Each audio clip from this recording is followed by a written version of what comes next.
মাথা দিয়া না তুমি এই মোৰ টেনচনটা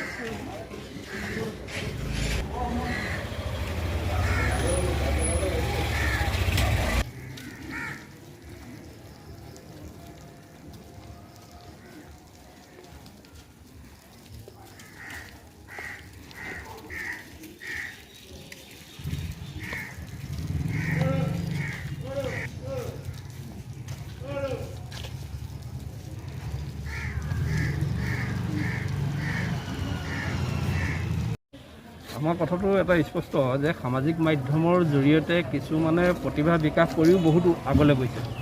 আৰু নিজৰ যিকোনো সমস্যা সামাজিক মাধ্যমৰ জৰিয়তে কিছুমানে সমাধানো পাইছে মেডিকেলৰ ক্ষেত্ৰত বিভিন্ন ক্ষেত্ৰত হওক এই সামাজিক মাধ্যমৰ এটা কিবা প্ৰচাৰ মাধ্যমত তেওঁৰ নিজৰ ব্যক্তিগত একাউণ্টত পাৰ্থ বৰুৱা নামৰ এজন ব্যক্তিয়ে যুৱকে তেওঁৰ ব্যক্তিগত একাউণ্টৰ পৰা অনুসূচিত জাতি যি 16টা উপজাতি আছে 16টা উপজাতি সংগঠিত হৈ অনুসূচিত জাতি 16টা উপজাতিক তেওঁ মন্তব্য কৰিছে যে ভিক্ষাৰী বুলি আৰু তেওঁক মই এটা কথা স্পষ্ট কৰি দিব বিচাৰিছোঁ আজি আমি শিৱসাগৰ সদৰ থানাত এখন আমি এফআইআৰ দিছোঁ অনুসূচিত জাতি ছাত্ৰ সন্থা অসম